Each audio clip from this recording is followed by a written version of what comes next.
지금부터 김석기 국토교통부 건설정책부장님을 모시고 2026년 국토교통 정책 방향에 대해서 듣도록 하겠습니다. 예, 큰 박수로 맞아주시기 바랍니다.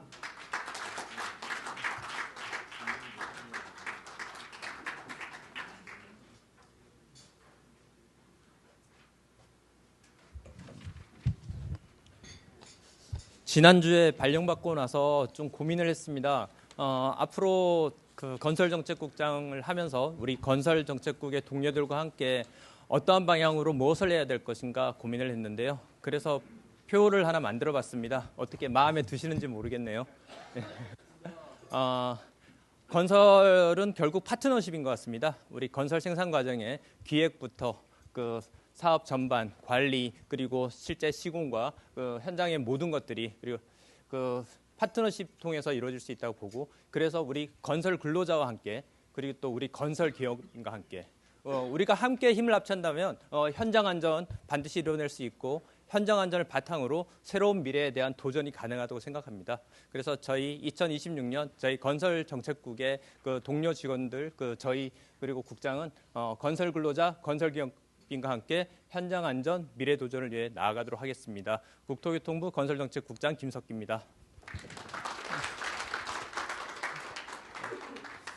제게 주어진 시간은 40분 정도 되는데요. 사실은 오늘 두 가지를 준비했습니다. 하나는 말씀 주셨던 2026년 국토정책 방향이고요. 또 하나는 저희들이 아주 초보적인 단계지만 고민하는 게 좀 있습니다. 허락해 주신다면 이 국토교통 정책 방향을 조금 이제 줄여가지고 간략하게 소개 올리고요. 사실 그 유튜브에서 다 보셨잖아요. 그 장관이 대통령님께 했던 그 보고 내용을 바탕으로 이렇게 좀 요약을 한 겁니다. 그리고 이제 저희가 생각하는 뭐 몇 가지 아이템이 있는데 그 중에서 이른 아침에 간단하게 같이 생각해보고 또 여기 계신 여러 그 공직에 또 그리고 건설산업의 선배님들께 조언을 드릴 수 있는 그런 부분들 한번 고민해 보도록 하겠습니다. 지난 6개월에 관해서 저희 국토교통부 후배들은 그 민생 안정과 성장 기반을 조성을 위해서 노력했다고 생각합니다. 그러나 25년 많이 어둡고 힘든 시기였고요. 그래서 반성을 많이 하고 있습니다. 저희가 국토교통부 업무 정책에 관해서 그 준비를 하면서 국민의 목소리를 들어봤습니다. 수많은 말씀들이 있었는데 크게 보니까 5가지 정도로 정리가 되는 것 같습니다. 공간 정책 측면에서 지방이 침체하고 지역 균형 발전이 오히려 퇴보했다. 주거 안정 문제에서 더 이상 내가 월급을 가지고는 집을 살 수가 없게 되었다. 교통정책 문제에 있어서 대한민국이 가장 먼저 자율주행을 경부고속도로를 달린 나라인데 어떻게 해서 중국의 우한보다 10년이나 뒤처진 것일까? 건설 안전과 관련해서 벌써 지하 싱크홀이 2배나 늘어났고 현장에서 많은 근로자들이 재작년만 해도 328명의 건설 근로자들이 돌아가셨습니다. 교통의 편의 측면에서 대중교통, 고속철도 선진국인 대한민국이 SRT표를 구하려면은 티켓 정쟁을 벌여야 되는 그런 상황까지 왔습니다. 이러한 문제들을 해결하기 위해서 국토교통부 직원들, 후배들이 머리를 맞대고 10대 분야의 5대 분야의 10대 프로젝트를 추진하게 되었습니다. 크게 5가지 카테고리로 나누었는데요. 균형 발전을 위한 지역 활성화, 그리고 새로운 교약을 위한 경제 성장, 그리고 부동산 시장 안정을 통한 새로운 국민 행복, 그리고 공정하고 안전한 사회, 그리고 대중교통 측면에서의 국민 편익 증진이었습니다. 첫 번째가 지방 활성화입니다. 제목이 조금 거창한데요. 대한민국 N개의 심장입니다. 지금 대한민국의 심장은 서울 딱 하나라고 생각을 합니다. 부산이 노력하고 있지만 많이 부족하고 충청권은 여전히 아직 깨어나지 못하고 있는 상황입니다. 국토교통부와 이재명 정부는 5곡 3특 초강력권 전략을 수립했는데요. 이 5곡 3특 초강력권 전략에 따라서 5개의 심장이 필요한 것입니다. 이렇게 5개의 심장을 위해서 저희가 몇 가지 전략을 마련했는데요. 그중에서 저희 국토도시실에서는 광역권 성장지원 특별법이라는 것을 제정하려고 하고 있습니다. 광역권이라고 하면 수도권이나 대경권, 부경 같은 권한이 될 것인데 이 지역에 대해서 특별한 인프라 투자 계획과 지원을 하고 도시 도시 측면에서의 규제를 대폭적으로 완화한다는 그러한 비전을 가지고 이제 추진을 하고 있습니다. 마침 그 최상위 국토공간계획인 국토종합계획을 이제 수정할 시기가 되었기 때문에 5국 3특 전략에 맞추어 가지고 이렇게 국토종합계획을 수립을 하게 될 것 같습니다.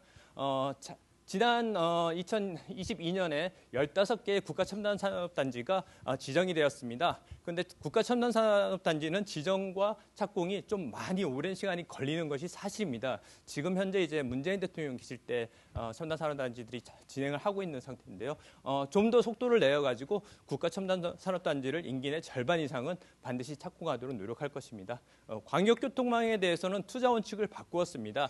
과거에는 인구가 밀집한 수도권을 중심으로 투자하였다면 이제는 지역의 투자 비중을 대폭 확대하겠다는 정책을 가지고 있습니다. 지역 경제와 관련해서 지방 우선 투자로 붐업을 해야 된다고 저희들이 의견을 모았습니다. 현재 고속철도의 수혜 면적은 대략 한 41% 정도 됩니다. 이제 53%까지 늘리려고 하고 있고요. 금년에는 드디어 김천에서 진주 그리고 거제로 가는 남부 내륙 철도의 착공식이 있게 됩니다. 호남고속도로 2단계가 27년에 개통되는데요. 무안공항 이슈가 정리가 되고 나면 이제 충청권과 호남권에 있는 국민 여러분들은 캐리어 끌고 무안공항에 KTX에서 내려서 바로 에스컬레이터를 타고 비행기를 탑승할 수 있는 그런 시대가 옵니다. 춘천 속초 고속철도는 원주 강릉 고속철도와 맞먹는 큰 지역 경제 파급 효과가 있을 거라고 기대하고 있고 29년에는 바로 개통하게 되겠습니다. 고속도로도 임기 내 대폭 확충하고 공항에 대해서는 지방 신공항 건설 프로젝트와 함께 인천공항과 지역공항을 연결하는 셔틀 항공편을 좀 더 확대할 계획을 가지고 있습니다. 지방 SOC 누들이 무척 중요하다고 하는데요. 이것을 위해서 특별법을 마련하고 있습니다. 그런데 이 법안이 통과하기 위해서는 여기 계신 건설산업계 선배님들 그리고 전문가분들이 많은 의견을 모아주셔야 될 것 같습니다. 지역에서 지역 성장을 견인할 수 있는 SOC가 무엇인지에 대해서도 말씀을 해주셔야 될 것 같고요. 그것이 지역 산업과 경제에 얼마나 큰 효과를 가질 수 있는지 언론 기고나 토론회 각종 행사를 통해서 많이 말씀을 주신다면 굉장히 큰 도움이 될 것 같습니다. 예, 이와 함께 약간 소프트한데 지역별 랜드마크 조성을 하려고 하고 있고요. 권역별로 5개씩 해왔고 한국형 산토리니랄까요? 이런 식의 좀 약간 소프트한 프로그램들도 좀 준비를 해봤습니다. 다음은 이제 경제 성장입니다. 경제 성장은 미래 산업과 건설 산업 이제 두 가지로 이렇게 분류가 되었는데요. 주로 이제 교통과 환경에 관한 부분에 하나하고 우리 건설 인프라에 관한 부분입니다. 가장 중요한 것으로 자율차 경쟁력에 대해서 강화를 하려고 하고 있습니다. 그간 우리에게 어려웠던 것은 그 모빌리티 분야에 자율주행의 테스트베드가 없다는 거였습니다. 지방자치단체장이 책임지고 그 지역에 대해서는 자율주행의 모든 규제를 풀어서 해결하겠다는 그런 마음으로 도시 단위 실증을 착수합니다. 올해 광주부터 시작되면 단계적으로 확대될 것이고요. 이 자율주행을 하기 위한 전용 GPU랑 그 원본 영상 활용에 대한 규제도 좀 개선하려고 하고 있습니다. 미래 모빌리티 분야의 도심 항공교통 UAM과 드론 분야가 있는데요. 28년에는 관광의료나 공공산업에서 도심 항공교통 UAM이 활용될 수 있도록 그리고 30년에는 실제 UAM을 타고 이동을 하실 수 있는 민간 서비스를 마련하려고 하고 있습니다. 친환경 분야의 교통산업 분야도 활성화하려고 하고 있는데요. 이미 수송 분야에서는 SAF 친환경 항공유가 이제 도입이 되었고 이제 의무화가 될 예정입니다. 건축물 분야에서도 공공건축물에 대한 리모델링을 확대하고 민간 지원을 재개하도록 하겠습니다. 제로 에너지 의무화는 민간이 확대되는데 이게 사실은 큰 규제입니다. 그러나 이러한 규제가 또 새로운 우리 건설 산업의 기회가 될 수 있도록 좀 지혜를 모아야 할 때가 아닌가 싶습니다. 거스를 수 없는 환경은 거스를 수 없는 대세인 것 같고요. 이것을 어떻게 활용하는가가 새로운 우리에게 기회가 올 것 같습니다. 다음은 이제 건설 산업입니다. 우리 K건설을 한국을 넘어서 세계로 나아가자는 비전을 가지고 있습니다. 국내적으로는 지속 가능한 건설 산업 육성을 위해서 4가지 분야에 대해서 중점적으로 추진하려고 합니다. 무엇보다도 공공 투자가 활성화돼야 될 것이고요. 또 스마트 건설을 통해 건설 산업의 혁신을 이루어야 될 것입니다. 지역 경기와 관련된 지방 미분양을 해소하고 이를 위해서 LH나 허그와 같은 공공기관의 지원도 필요하다고 생각합니다. 아울러 우리의 미래를 밝혀줄 우리 청년 인재들이 건설 산업에 새롭게 진입할 수 있는 활로를 터줘야 될 것이고요. 이와 덧붙여서 사회생활을 충분히 하고 이렇게 새롭게 다시 도전을 해야 되는 40대 중견 건설 인재들도 유치하는 방안들을 마련을 하려고 하고 있습니다. 해외 부분에 있어서는 핵심 기술 기반의 새로운 수주 모델이 절실하다고 봅니다. 이미 민자 사업을 통해 갖고 해외 데이터 센터나 송배전 인프라, 그다음에 ESS 같은 것을 적극적으로 하고 있고요. 여기 계신 카인드 사장님이나 또 해외건설협회에서 많이 도와주고 계십니다. 공기업 주도로 하는 KCT와 공항, 철도의 패키지 수주도 굉장히 중요한 이슈라고 보고 있고요. 정부는 이거와 함께 맞춰서 뒷받침하기 위해서 카인드에 대한 투자 지원을 확충한다든가, 그리고 정상 수주 계기로 해서 국가별 전략펀드 조성을 검토하고 있습니다. 올해 이제 정상의 에이펙도 있고 또 한필리핀 정상회담이 곧 있게 되는데, 그러한 계기로 통해서 한필리핀 전략펀드라든가 이런 개념의 새로운 양자 간의 양국 기업과 정부가 지원하는 펀드를 저희 직원들이 같이 고민을 하고 있습니다. 지역별로 중점은 중동권은 역시 신재생이나 교통 그리고 공항 인프라가 될 것이고요. 동남아에서는 이 철도와 또 베트남이나 인근 지역에 있는 도시개발과 산업단지가 주력 모델이 될 것 같습니다. 이것을 저희가 적극적으로 한다면은 정부의 금융지원 1조 원을 통해서 13조 원, 즉 13배의 수익을 창출할 수 있으니까 우리가 1조 원을 그냥 버린다고 할지라도 다시 걷어들일 수 있는 것들을 생각해서 적극적인 정부 차원의 지원과 투자가 필요하다고 보고 있습니다. 세 번째는 이제 부동산 시장 안정, 이제 주택 공급에 관한 것인데요. 이 부분은 올해 이번 달 그리고 다음 달 초까지는 뭔가 보다 진전된 정부의 계획이 또 국민 여러분들께 체감할 수 있는 계획이 나올 거라고 봅니다. 그래서 작년 말 기준으로만 간단하게 수도권 공공택지 주택 공급을 조기에 가시하겠다. 그리고 도심 공급을 위해서 유휴 공간에 노후청사나 학교 용지를 개발하고 유휴부지를 추가 발굴하겠다. 그리고 도심 복합 활성화를 위한 제도를 개선하고 일몰제를 폐지하고 또 민간 정비 사업을 촉진하겠다는 간단한 방향만 먼저 말씀드리겠습니다. 부동산 안정의 첫 번째 축이 주택 공급이라면 또 하나의 축은 주거 복지입니다. 저희 후배들이 고민한 것은 생애주기 맞춤형 주거 복지를 이제 진정 실현을 하자. 2018년, 2022년 당시에 많은 이야기들이 있었는데요. 그 후에 지속적으로 재원이 투자되어서 공적주택 공급이 확대되었습니다. 26년에 한 해만 15만 2천 호의 공적 임대가 공급되게 되고요. 우리나라의 공공임대 재고율은 8%에서 10%까지 늘어가게 됩니다. OECD 평균이 7.1%니까 이제 굉장히 많은 또 이 공공임대주택을 갖게 되는 것이고요. 이것을 앞으로 어떻게 관리하고 또 보수하고 또 새롭게 리모델링 할 것인가, 그런 것들이 새로운 아젠다로 나오고 있기 때문에 LH 혁신방안과 함께 연결해서 고민 중입니다. 임대주택은 혁신을 통해서 주거기본권을 보장해야 된다. 대통령님 그리고 주위에 많은 선배님들께서 하신 말씀이셨습니다. 평양은 좀 더 확대되기로 했고 새롭게 개발하는 상기 신도시에는 가장 좋은 입지 지하철 역세권에 임대주택을 먼저 넣기로 했습니다. 좀 안타깝지만 분양주택은 좀 멀리 이제 차를 타셔야 되고, 임대주택은 지하철과 가까이 넣는 것으로 모든 입지 계획을 변경하고 있습니다.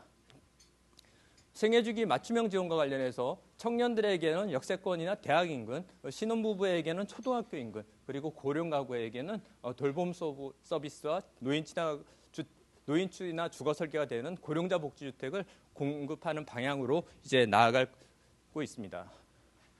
네 번째는 공정하고 안전한 사회입니다. 안전은 무엇보다 중요합니다. 땅 및 도로 위, 하늘길까지 빈틈없이 지켜야 될 것인데요. 관심 있는 무엇보다 건설 안전 분야가 중요한 것 같습니다.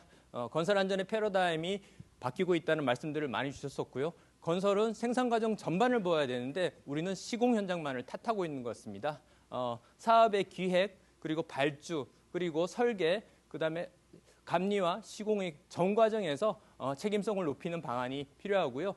건설안전특별법 제정이라는 이런 방안도 있지만 거기에 더해서 또는 이제 이것이 약간 늦어지더라도 저에게 더해가지고 설계 당시 설계 적성성 검토를 확대한다든가 발주자의 선별 능력을 도와줄 수 있는 안전성 평가 제도를 강화한다던가 이런 이제 다양한 아이디어들을 저희 후배들과 같이 고민을 하고 있습니다.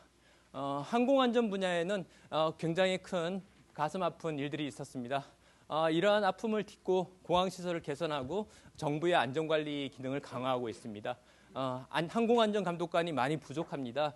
인력을 확대하고 있고요. 항공관제사들이 24시간 공항에 대기 상주하면서 근무하고 있는데 여건도 열악하고 처우나 보수도 굉장히 안 좋은 상황입니다. 점진적으로 개선을 할 계획입니다. 여객기 참사 유가족에 대해서는 보다 마음으로 진정 어린 지원을 확대하려고 하고 있고요. 사고조사위는 총리실로 이관이 되었기 때문에 신속히 후속 조치가 이루어지도록 하겠습니다. 그다음 지하안전 분야입니다. 지반 탐사를 금년 같은 경우에는 작년 같은 경우에 8,000km인데 앞으로 15,000km가 확대하고 이렇게 싱크홀 사고가 났을 때 실시간 정보를 제공한다던가 그리고 AI 기반의 플랫폼을 만든다던가 하는 방안들을 지금 준비하고 있고요. 교통안전 분야에서는 그 4가지 전동 킥보드 사고, 그다음에 페달 오조작에 따른 급발진 사고, 그리고 주행 중에 갑작스러운 비탈면 붕괴로 인한 사고 방지, 그리고 노후 철도 차량과 지하철로 인한 대중교통 피해를 막기 위한 예상과 정책을 마련하고 있습니다. 공정사회를 위해서 또 하나 중요한 것이 사회적 약자의 보호인 것 같습니다. 주거 약자를 위해서는 최저지거 기준을 드디어 이제 상향하게 되는 것이고요. 전세 사기 피해에 대해서는 보다 실질적인 지원이 될 수 있도록 지원하도록 하겠습니다. 교통약자 관련해서는 교통기본법이 곧 제정되고 그간 이제 주거약자는 주거권이 법제화되어 있습니다. 교통약자는 아직 이동권이 명문화 안 되어 있는데 교통약 장애인도 있지만 또 고령자 많은 분들에 대해서 지원할 수 있는 기본법이 제정이 되고요. 광역저상버스를 도입하고 또 특별교통수단에 대한 개선도 이루어집니다.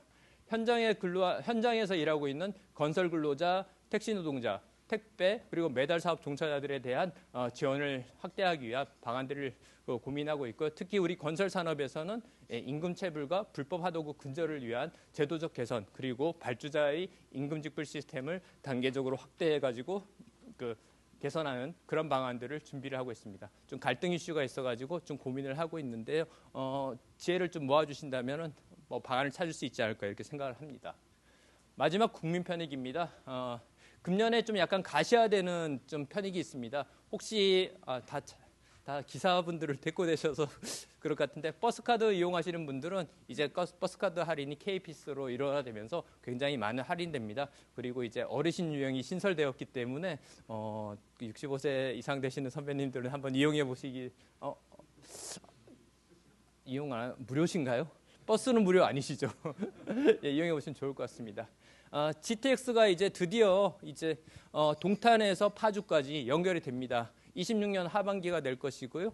동탄이나 판교에 또는 수서에서 살고 계신 분들은 서울역이나 일산이나 파주까지 빠른 시간에 이용할 수 있기 때문에 공간 구조를 이제 넓게 활용할 수 있는 그래서 이제 판교 홍길동이나 동탄 홍길동이 생기는 겁니다. 축지법을 쓰는 거죠. 20분 안에 판교에서 건너갈 수 있으면 그게 홍길동이죠, 그렇죠? 예, 그렇게 생각을 합니다. 이 교통사각지대 해소를 위해서 시외버스와 고속버스에 대해서는 필수 노선을 지정하고요. 수요응답형 교통 플랫폼을 보다 확대하도록 하겠습니다. 그리고 시내버스와 광역버스에 대한 준공경제는 법제화해서 정부가 직접 관리하는 쪽으로 가려고 합니다. 그 외에 이제 LH 혁신이나 코레일과 SR을 통합하는 방법, 그리고 도로공사의 고속도로 휴게소 개편, 그리고 공공기관의 문제. 국민들의 시각에서는 아직 우리 공공기관들이 보다 많이 바뀔 것이 있다고 생각하는 것 같습니다.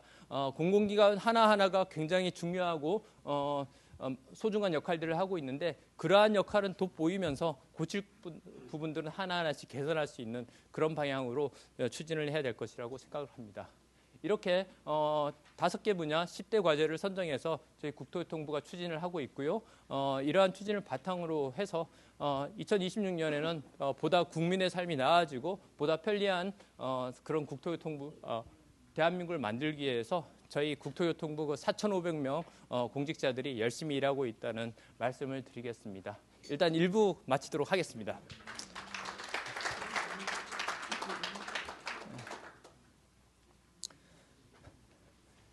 시간이 없으니 바로 하겠습니다. 건설산업 비전을 위해서 추가 재원의 말씀을 듣고 싶습니다.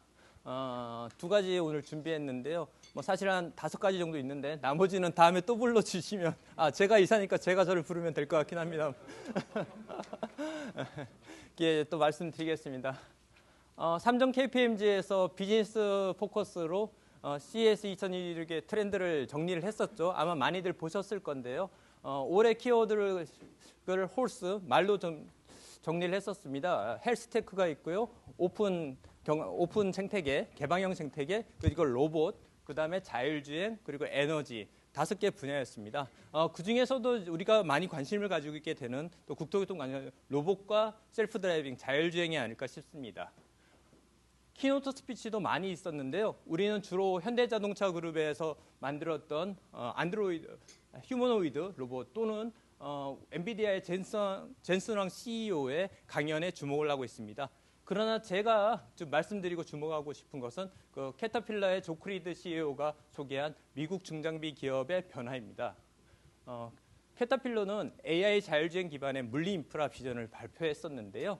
중장비 제조기업인 캐터필러가 캣 AI 어시스턴트를 공개하였습니다. 자율주행 기반으로 건설 장비가 어떻게 변화할 수 있는가를 보여주었는데요.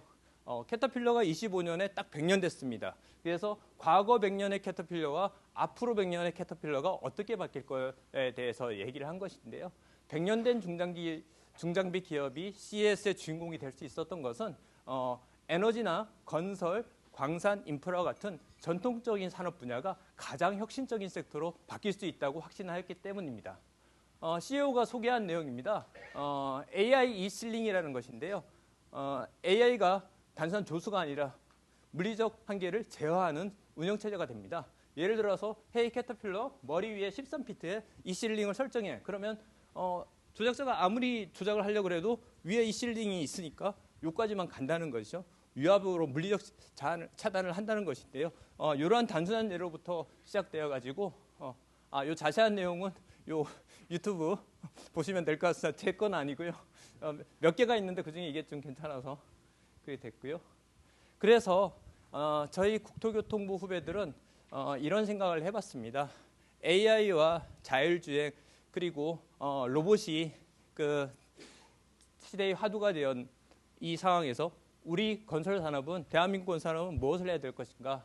그래서 K 로보틱스 건설 로보틱스를 국토교통부 건설정책국의 브랜드 중에 하나로 잡아보려고 합니다.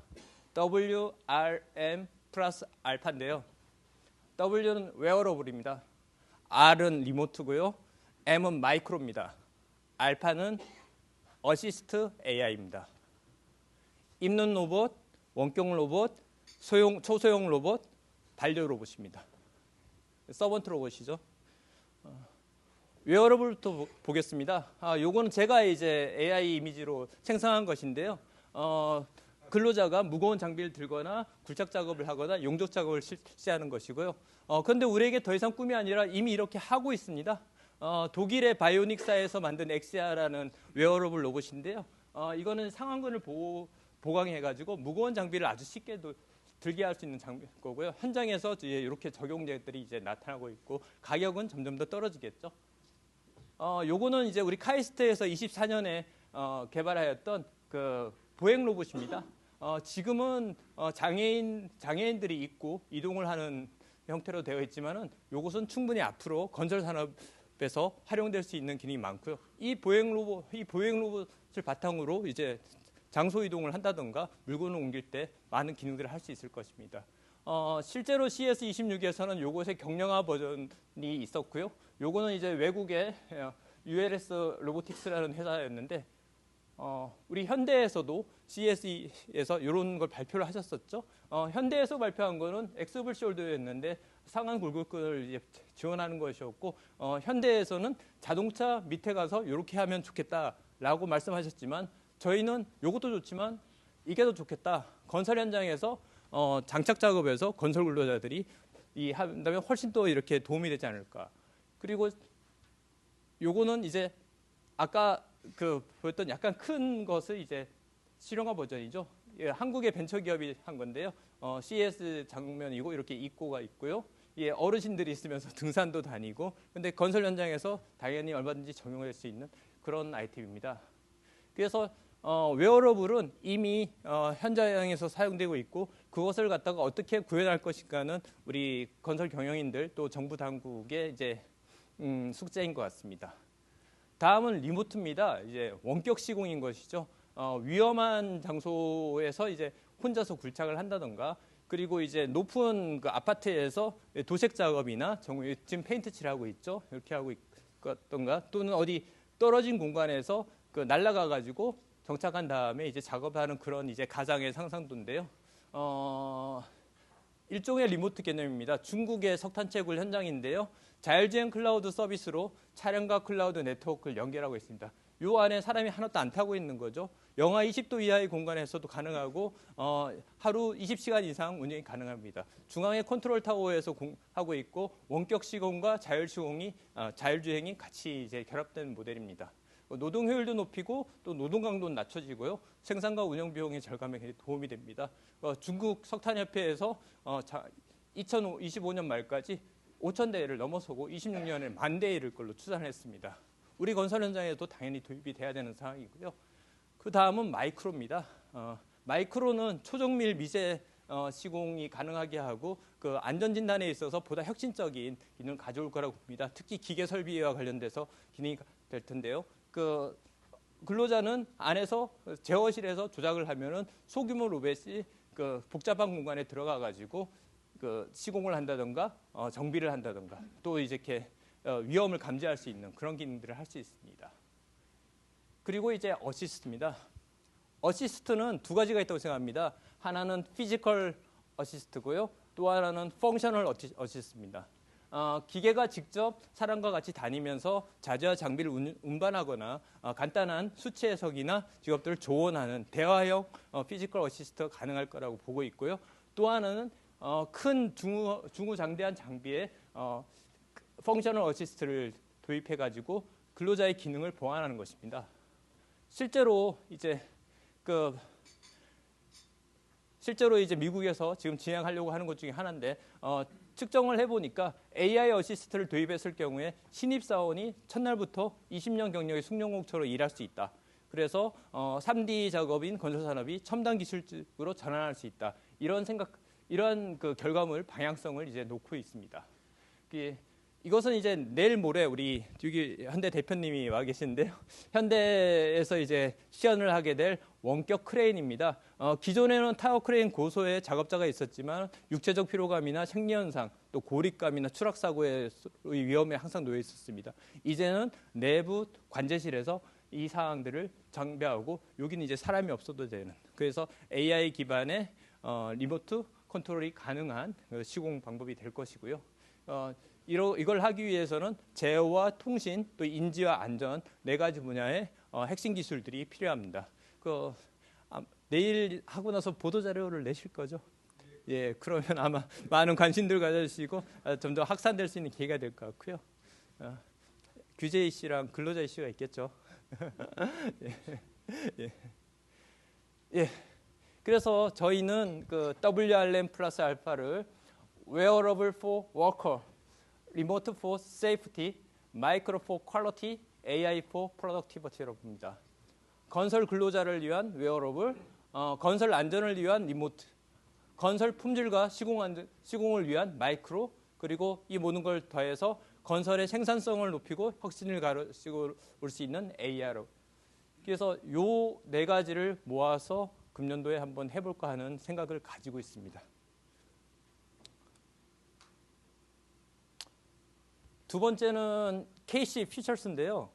한국 건설의 미래가 아니고요. 이겁니다. 아까는 이과생을 위한 거였고 이거는 문과생을 위한 겁니다. 건설 경영자가 미래 기획을 하는데 아파트를 지금 분양을 하지만 실제 내가 필요한 자재 장비는 3년 후에 해사모래, 파쇄골재 다 2년 후, 3년 후에 필요한 거죠. K-퓨처스 원자재 선물 시장이 필요하다고 생각합니다. 건설 원자재 선물 시장이 존재한다면 우리 건설 산업의 리스크 감소에 혁신적인 변화가 있을 수 있다고 생각합니다. 건설 원자재 선물 시장은 개발자, 그리고 공급자, 그리고 이해관계자 모두에게 큰 이익을 줄 수 있다고 생각합니다. 개발자는 비용 측면에서의 확실성을 가질 수 있고요. 이 이익을 갖다가 안정적으로 보호할 수 있을 겁니다. 보다 사업에 대한 투명성과 신뢰성이 높아진다면 파이낸싱도 또 좋아질 수 있다고 생각합니다. 원자재 공급자들은 판매의 안정성을 얻을 수 있고요. 또 효율적인 투자가 가능하다고 봅니다. 또 마켓은 보다 더 강화될 수 있다고 봅니다. 이와 관련해서 건설의 소비자나 정책 당국자 그리고 또 새로운 투자자들은 이 시장을 바탕으로 해갖고 보다 신뢰성 있는 일들을 할 수 있을 것이고요. 10대 건설사 직자재 협의회가 있죠. 가끔씩 공정위에서 담합 얘기를 하잖아요. 원자재 선물 시장에서 거래하면 담합 얘기할 필요가 없겠죠. 저희는 그렇게 생각합니다. 그래서 이제 원자재 선물 시장은 가격의 변동성을 낮출 수 있고 또 원자재 선물 시장은 산업의 안정성을 높일 수 있고 원자재 선물 시장은 가격의 변동성을 낮출 수 있다고 생각을 합니다. 그래서 안정성 측면에서 사회 예측이 되는데요. 가격 결정 메커니즘, 가격을 발견하는 원자재 선물 시장은 가격을 발견하는 역할을 하고 그다음에 수요와 공급을 튜닝해가지고 조절하는 역할을 합니다. 그리고 가격의 큰 변동성을 갖다가 낮추는 역할을 할 수 있습니다. 이러한 것들이 우리 건설 산업에 대한민국 건설 산업에 필요하다고 생각을 하고 다른 나라에 비해서 우리 건설 산업은 할 수 있는 몇 가지 요인이 있습니다. 첫 번째는 우리는 공동주택을 연간 17만 호 이상 짓고 있습니다. 주택도시보증공사에서 주택보증을 하고 있다는 거죠. 내가 3년 후 지을 주택에 대해서 보증을 하고 있는데요. 그럼 3년 후 지을 주택에 대해서 원자재 조달의 안정성이 있다면 보증 수수료 깎아줄 수 있다고 생각합니다. 공공투자도 마찬가지라고 봅니다. 우리 건설공제조합도 있고 전문건설공제조합도 있지만 이외에도 다양한 인센티브를 통해 가지고 전체 시장 거래 물량의 5% 정도만 만약에 우리가 선물 거래를 할 수 있다면 이 5%가 장내 시장의 인덱스 기능을 할 수 있고 그 인덱스를 바탕으로 해서 건설 사업의 각 참여 주체들이 의사결정에 도움이 될 수 있을까 이렇게 생각합니다. 아주 작은 것부터 뭐 봉용철강 또는 뭐 해사모래 또는 파쇄골재 이런 것들 하나에서부터 시작해갖고 확산한다면은 좋은 방법이 나올 수 있을까 생각하고요. 굉장히 도전적인 과제이고 그간 농산물이나 석탄 이런 자원의 경우에는 존재하였지만 우리나라에 아직 존재하지 않았던 분야이기 때문에 좀 깊이 있는 고민이 필요할 것 같습니다. 저희가 올해 이 부분에 대해서 좀 이제 팀을 하나 만들어 가지고 좀 공부를 해볼 생각입니다. 어디까지 갈 수 있을지는 모르겠지만 일단 한번 가보는 것이 도움이 되지 않을까 그렇게 생각하고 있습니다. 예, 그렇게 해서 국토교통정책 방향 두 가지 하고요. 저희가 생각하는 몇 가지 아이디어 중에서 두 가지 소개해드렸습니다. 대충 시간은 맞은 것 같고요. 오늘은 뭐 질문을 받는다기보다 조언을 주시면은 제가 잘 기록해서 저희 후배들한테 전달하고 그 숙제로 생각하고 가져가서 일을 하도록 하겠습니다. 이상입니다. 고맙습니다.